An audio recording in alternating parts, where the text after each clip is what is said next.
Hello student, આજે આપણે ભણીશું wind power plant. બરાબર, તો વિન્ડ પાવર પ્લાન્ટ તમારો યુનિટ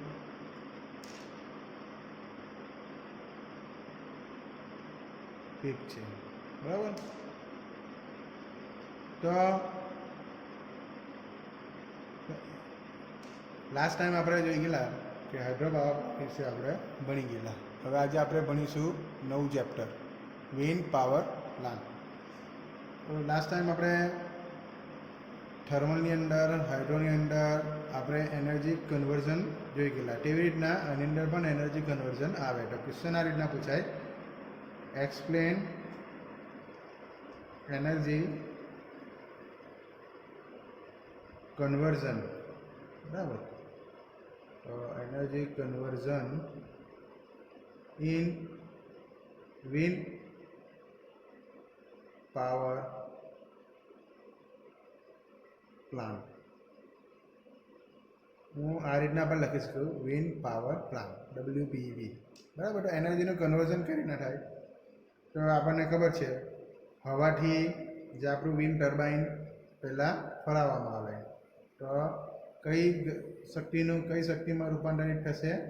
તો જે આપણી વિન્ડ છે, બરાબર, તો અહીંયા વિન્ડ, તો વિન્ડમાં શું હશે? કાઇનેટિક એનર્જી હશે. બરાબર, કઈ એનર્જી? Kinetic energy. તો અહીંયા આવશે આપણી કાઇનેટિક એનર્જી. બરાબર છે, તો આ આપણું કાઇનેટિક એનર્જી. કાઇનેટિક એનર્જી એટલે એની પાસે શક્તિ રહેશે. બરાબર, તો એનો ઉપયોગ કરીને અહીંયા શું આવશે? વિન્ડ ટર્બાઇન ફરવામાં આવશે. તો વિન્ડ ટર્બાઇન ફરશે, આની સાથે વિન્ડ અથડાશે એટલે, બરાબર, કોની સાથે? આ વિન્ડ ટર્બાઇન સાથે. એટલે જે વિન્ડ ટર્બાઇન ફરશે અને તેની સાથે શું કપલિંગ કરેલું હશે? આપણું ઓલ્ટરનેટર કપલિંગ કરેલું હશે. બરાબર, એટલે જે ટર્બાઇન ફરશે એ કયો હશે? વિન્ડ ટર્બાઇન હશે. તો તેના સાથે સાથે આપણું જે ઓલ્ટરનેટર પણ ફરશે. બરાબર, પરિણામે અહીંયા જે કપલિંગ કરેલું છે એ કઈ એનર્જી થશે? તો કાઇનેટિક એનર્જીનું શામાં રૂપાંતરિત થશે? કોના થ્રુ? વિન્ડ ટર્બાઇન થ્રુ અહીંયા મિકેનિકલ એનર્જીની અંદર રૂપાંતરિત થશે. બરાબર છે, તો આ છે આપણું મિકેનિકલ એનર્જી. બરાબર, તો મિકેનિકલ એનર્જીનું રૂપાંતરિત થઈ ગયું. પછી એની સાથે ઓલ્ટરનેટર ફરશે. ઓલ્ટરનેટરનું કામ એક પ્રકારનું જનરેટર છે, આપણને ખબર જ છે. તે શું જનરેટ કરશે? ઇલેક્ટ્રિસિટી. બરાબર, તો અહીંયા કઈ એનર્જીમાં રૂપાંતરિત થઈ ગયું? અહીંયા આપણી જે ફાઇનલ આપણી એનર્જી છે કે જેનું આપણે ઇલેક્ટ્રિસિટી તરીકે ઓળખીએ છીએ. બરાબર, તો એ આપણી છે electrical energy.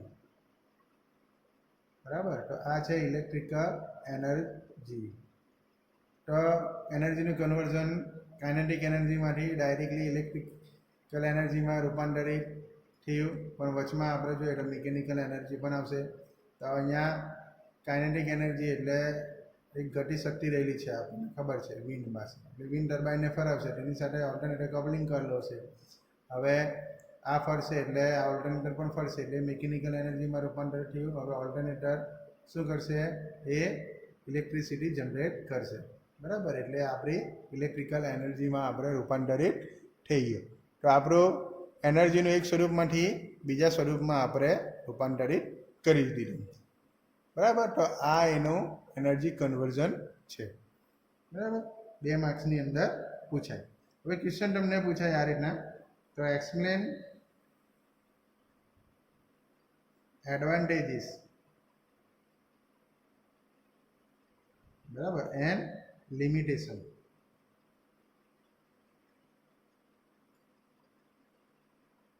Of wind power plant. બરાબર, તો એડવાન્ટેજીસ અને લિમિટેશન, એની અમુક લિમિટેશન છે. તો આપણે એડવાન્ટેજ જોઈએ તો ફર્સ્ટ ઓફ ઓલ આપણે જોઈએ તો એડવાન્ટેજમાં તો આની અંદર કોઈ પણ પ્રકારનો ફ્યુઅલનો ઉપયોગ થતો નથી, બરાબર. કુદરતની જે હવા કુદરતી મળે છે આપણને, બરાબર. વિન્ડ એ કુદરતી છે, તો તેનો ઉપયોગ કરીને આપણે વિન્ડ ટર્બાઇનને ફરાવીએ છીએ. એટલે આની અંદર કોઈ પણ પ્રકારનો કોલસો નથી યુઝ થતો, બરાબર. ગેસ નથી યુઝ થતો, કોઈ પણ કેમિકલ, કોઈ પણ પેટ્રોલ, બરાબર, કોઈ પણ જાતનું જે ફ્યુઅલ યુઝ થતું નથી, એટલે નો ફ્યુઅલ. તો ફ્યુઅલનો ઉપયોગ નથી. તેનાથી ફ્યુઅલનો કોસ્ટ કેવો? ફ્યુઅલ ઉપયોગમાં નથી આની અંદર, એટલે એનો કોસ્ટ કેવો હશે? નીલ. એટલે કોસ્ટ જ નહીં હશે, બરાબર. હવે આપણે બજારમાંથી પેટ્રોલ ખરીદીએ તો આપણે એના માટે આપણે પૈસા ચૂકવવા પડે, પરંતુ જો આપણે પેટ્રોલ જ નહીં ખરીદીએ તો આપણે પૈસા ચૂકવવા નહીં પડતા. તેવી રીતના અહીંયા ફ્યુઅલનો ઉપયોગ જ થતો નથી, તો એના કારણે એનો કોસ્ટ કેવો હશે? નીલ. આવશે જ નહીં, બરાબર. બીજું છે પોલ્યુશન પણ નહીં થશે, બરાબર.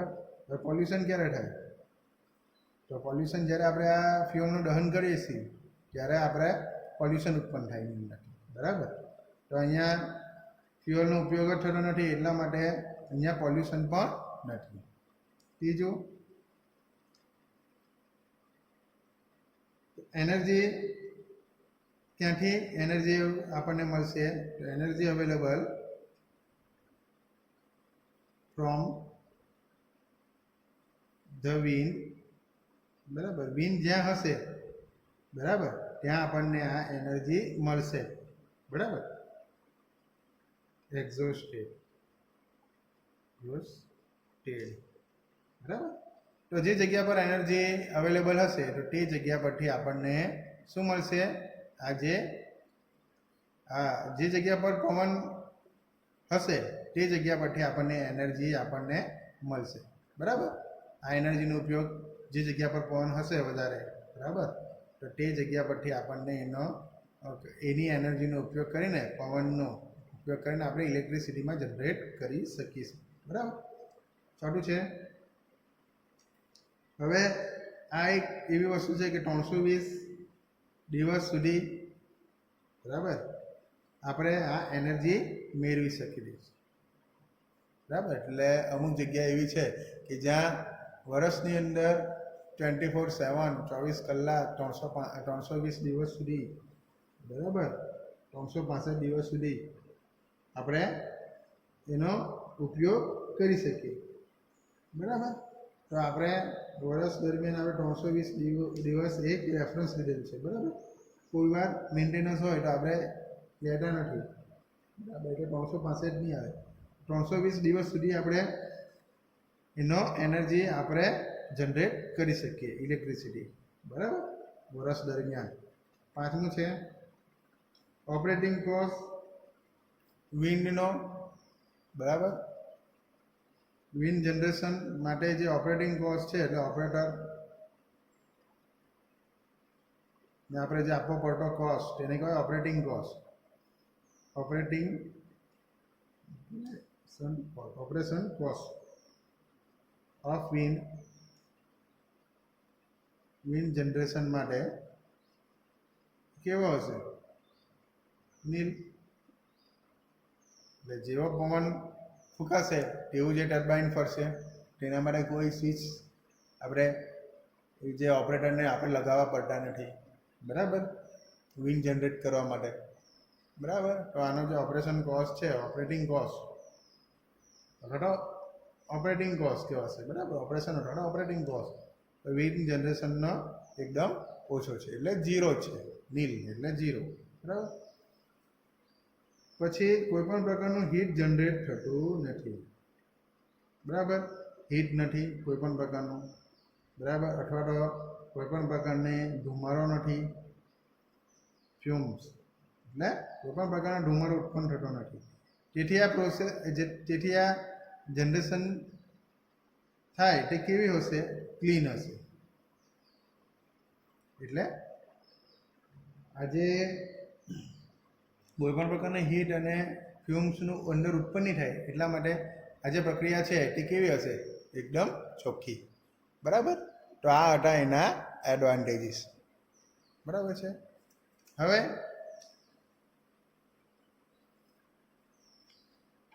એની લિમિટેશન. બરાબર. તો આ મોસ્ટ આઈએમપી છે, એક્ઝામની અંદર ઘણીવાર પૂછાયેલું છે. બરાબર. 100% આવશે જ. બરાબર. Explain advantages and limitation of wind power plant. બરાબર. એની જોઈએ આપણે લિમિટેશન. હવે લિમિટેશન એટલે શું? લિમિટેશન અમુક એની લિમિટેશન છે. બરાબર. આપણી પણ એક અમુક લિમિટ છે. બરાબર. એવી રીતના આ પાવર જનરેશન માટે પણ જે વિન્ડનો ઉપયોગ કરીએ તો તેની પણ એક લિમિટેશન છે. તો લિમિટેશનમાં પહેલું જોઈએ તો ડાયરેક્શન છે આપણી વિન્ડની. બરાબર. તો ડાયરેક્શન એન્ડ જે આપણી સ્પીડ છે. બરાબર. વિન્ડની જે ડાયરેક્શન અને સ્પીડ છે તે કેવી હશે? કોન્સ્ટન્ટ નહીં હશે. બરાબર. તો ડુ નોટ રિમેન કોન્સ્ટન્ટ. તો ઘણીવાર પવન ઉત્તરમાંથી આવે તો કોઈ વાર દક્ષિણમાંથી પણ પવન આવી જાય. બરાબર. કોઈ વાર પૂર્વમાંથી આવે, કોઈ વાર પશ્ચિમમાંથી આવે, કોઈ વાર નૈઋત્ય, કોઈ વાર વાયવ્યમાંથી. તો અને કોઈ વાર ધીમો પવન આવે, કોઈ વાર પવન જ નહીં આવે, કોઈ વાર ફાસ્ટ પવન આવી જાય. તો એ ચોક્કસ નથી. બરાબર. કે ભાઈ એની ડાયરેક્શન કે ભાઈ આ દિવસે આ જ દિશામાંથી પવન આવશે એવું કોઈ કહી શકતું નથી. બરાબર. તો એની જે સ્પીડ અને ડાયરેક્શન છે તે કોન્સ્ટન્ટ હોતી નથી. એ લિમિટેશન છે. બરાબર. બીજું છે તો એનર્જી છે. બરાબર. તો વિન્ડમાંથી જે આપણને જે energy available from the wind is not readily available.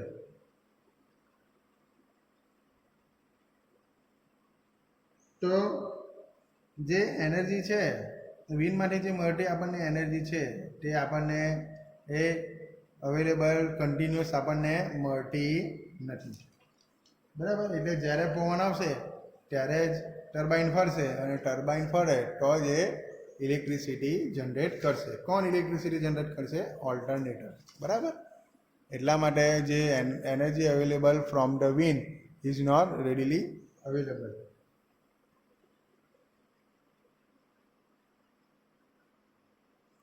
ત્રીજી લિમિટેશન છે કે જ્યારે એનર્જી છે હેઝ ટુ બી સ્ટોરેજ. બરાબર. તો એનર્જી આપણે સ્ટોરેજ કરવી પડશે. તો energy has to be stored when not required. જ્યારે આપણને પાવરની જરૂર નહીં હોય ત્યારે આપણે એનર્જીનો સ્ટોર કરવો પડે. બરાબર. અને ક્યારે યુઝ કરીશું?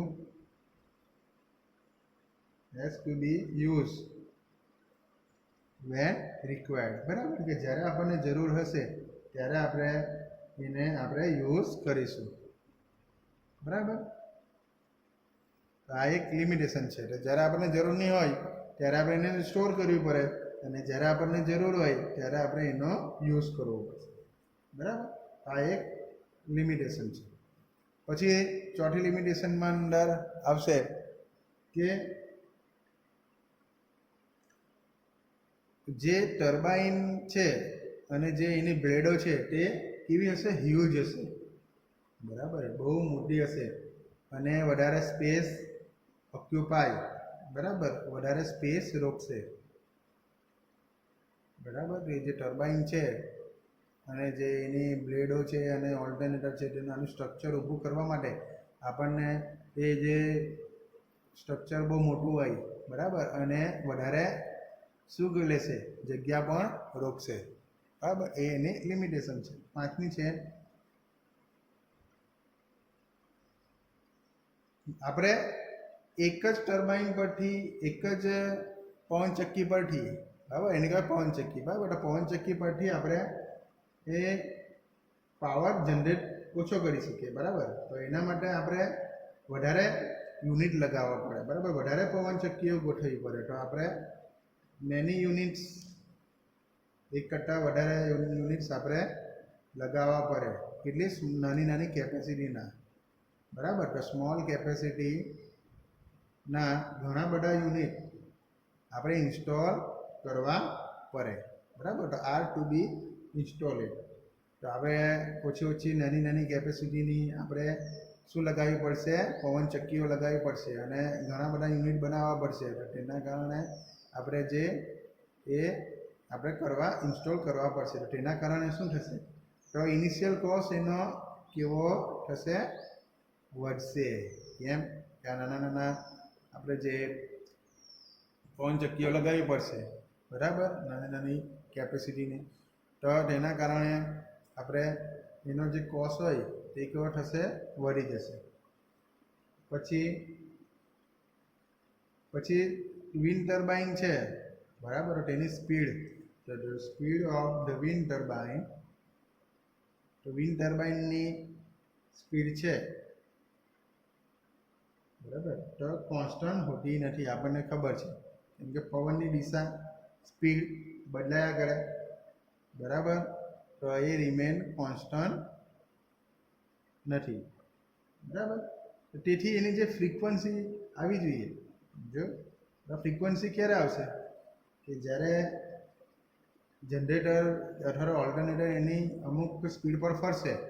બરાબર, ત્યારે જ એ એની ફ્રીક્વન્સી જનરેટ કરશે. બરાબર, તો એની ફ્રીક્વન્સી છે વોલ્ટેજ જનરેશન માટેની. બરાબર, એ કોન્સ્ટન્ટ હોય, ચેન્જ થયા કરશે. બરાબર, આપણને ખબર છે કે આપણી ફ્રીક્વન્સી 50 હર્ટ્ઝની ±2 ચાલે. બરાબર, તો 50 હર્ટ્ઝની ઉપર નીચે હોવી જોઈએ. બરાબર, તો એટલી આપણને મળતી નથી. કેમ કે પવનની સ્પીડ કોઈ વાર ઘટી જાય, કોઈ વાર વધી જાય. તો એની ફ્રીક્વન્સી કેવી થઈ જાય? ચેન્જીસ થયા કરે.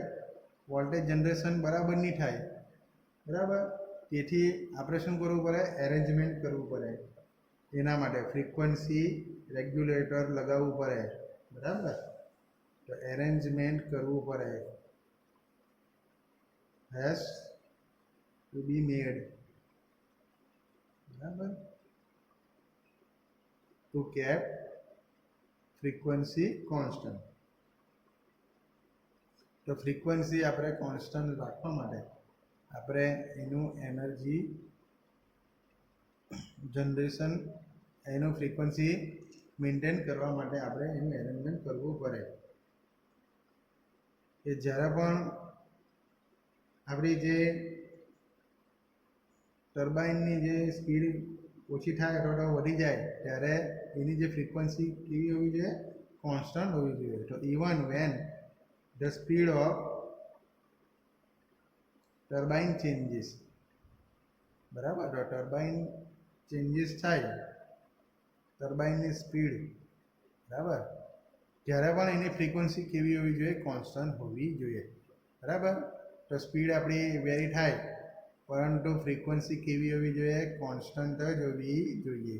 બરાબર, ટર્બાઇનની. તો ટર્બાઇનની સ્પીડ જો વેરી થયા કરે, વધે અથવા ઘટે, તો પણ એની ફ્રીક્વન્સીમાં કોઈ બદલાવ આવવો જોઈએ નહીં. બરાબર, તો આ હતું આપણું લિમિટેશન. બરાબર છે, અને આ મોસ્ટ આઈએમપી છે, એક્ઝામની અંદર ઘણીવાર પૂછાયેલું છે. હવે આપણે દર વખતે આપણે જોઈએ છે કે હાઇડ્રો પાવર પ્લાન્ટની અંદર પણ, થર્મલ પાવર પ્લાન્ટની અંદર પણ આપણે જે સિલેક્શન સાઇટ આપણે નક્કી કરવાની છે, તેવી રીતના આની અંદર પણ સાઇટ આપણે નક્કી કરવાની છે.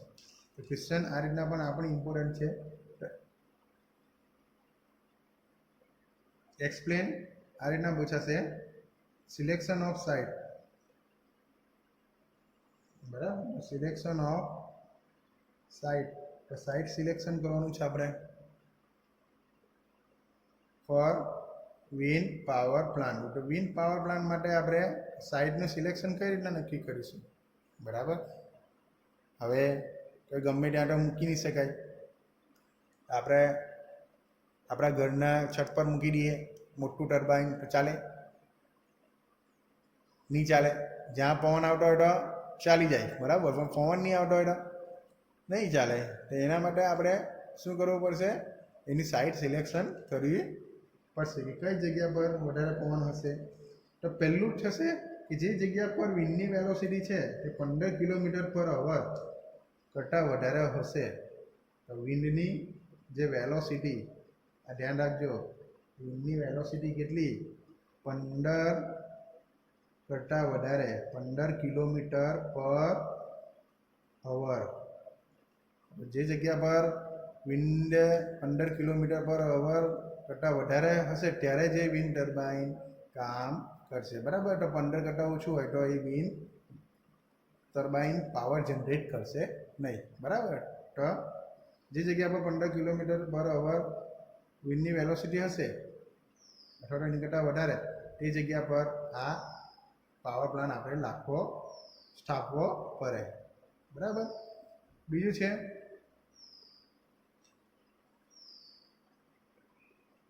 આપણે દરિયા કિનારે આપણે એને ઇન્સ્ટોલ કરી શકીએ, બરાબર। તો ક્યાં આવવો જોઈએ? Install it. તો દરિયા કિનારે ખબર છે કે પવન રેગ્યુલરલી આવે છે, તો install it at the sea shore, બરાબર। સી શોર એટલે દરિયા કિનારે, બરાબર। અથવા તો ઓન ધ હિલ્સ, પર્વત પર આપણે જઈએ, જેમ જેમ ઊંચાઈ પર જઈએ તેમ તેમ પવનનો વેગ વેલોસિટી કેવી હશે? વધીશે, બરાબર। હવે જે જગ્યા પર જે વિન્ડની વેલોસિટી ઇન્ક્રીઝ થશે તે જગ્યા પર આપણે એને પાવર પ્લાન્ટ સ્થાપવો પડે। તો કઈ જગ્યા પર? જે દરિયા કિનારે અને જે પર્વતો પર, બરાબર। તો તે જગ્યા પર શું થશે? વિન્ડની વેલોસિટી વધારે આવશે, બરાબર। તો તે જગ્યા પર આપણે આ પાવર પ્લાન્ટ આપણે સ્થાપવો પડશે, બરાબર। તો ત્રીજું છે, હવે જે પાવર પ્લાન્ટ સ્થાપવા માટે, વિન્ડ પાવર પ્લાન્ટ સ્થાપવા માટે જે જમીનની જે કોસ્ટ છે, બરાબર, તો કેવો હોવો જોઈએ? સસ્તી હોવી જોઈએ જમીન, બરાબર। સસ્તી હોવી જોઈએ। જો જમીન જ મોંઘી હોય તો આપણને પાવર પ્લાન્ટ મોંઘો પડે, તો તેના કારણે જે કોસ્ટ ઇન્ક્રીઝ થાય। તો આપણો જે કોસ્ટ છે જમીનની એ કેવી હોવી જોઈએ? ઓછી હોવી જોઈએ। ચોથું છે, જે સબસ્ટેશન છે, બરાબર, તો ગ્રીડ સબસ્ટેશન છે તો એ નજીક હોવું જોઈએ। તો સબસ્ટેશન શુડ બી નિયરેસ્ટ, બરાબર, should be nearest, nearby. તો જ્યાં આપણે પાવર છે એ ગ્રીડની અંદર આપણે આપીએ છીએ, બરાબર, તો power has to be feed. જે જગ્યા પર આપણે પાવર આપણે ગ્રીડમાં આપીએ છીએ, બરાબર, તો તે ગ્રીડ સબસ્ટેશન કેવું હોવું જોઈએ? નજીક હોવી જોઈએ, બરાબર। તો ગ્રીડ સિસ્ટમથી આપણે જે પાવર પ્લાન્ટ આપણે ગ્રીડ સબસ્ટેશનમાં આપણે આપીએ તો એ કેવી હોવી જોઈએ? નજીક હોવી જોઈએ, બરાબર। તો ગ્રીડ સબસ્ટેશન નજીક હોવું જોઈએ। પાંચમું છે, રોડની નજીક હોવું જોઈએ, બરાબર। તો નિયર, કેમ રોડની નજીક? કે જે આપણે એના જે ઇક્વિપમેન્ટ છે, બરાબર, તો તે સહેલાઈથી આપણે લઈ જઈ શકીએ, બરાબર, ને સ્થાપન કરી શકીએ એટલા માટે। તો નિયર ધ રોડ અથવા તો રેલવે લાઇનથી નજીક હોવા જોઈએ। 6, હવે જે જગ્યા પર સ્નોફોલ થવો જોઈએ નહીં, કઈ જગ્યા પર આ પાવર પ્લાન્ટની સપ્લાય નોટ હેવ જે સ્નોફોલ થાય તો શું થશે? તો તેના કારણે જે બ્લેડ પર શું થશે? એક્સ્ટ્રા વજન આવશે. બ્લેડ પર જે સ્નો છે, બરફ જામી જશે, તો તેના કારણે બ્લેડ તૂટી જાય, બરાબર. અથવા તો જે જગ્યા પર ચક્રવાત આવતા હશે, બરાબર, સ્ટ્રોમ્સ, તે જગ્યા પર પણ આ નહીં હોવું જોઈએ, બરાબર. જે જગ્યા પર ચક્રવાત આવતા હોય અને જે જગ્યા પર સ્નોફોલ થતો હોય, તો તે જગ્યા પર આ વિન્ડ પાવર પ્લાન્ટ સ્થાપવાનો નહીં, બરાબર. તો આ હતું આપણું selection site of wind power plant.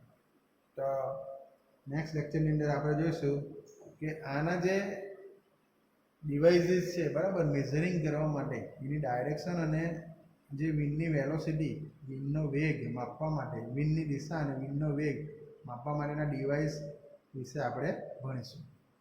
Thank you.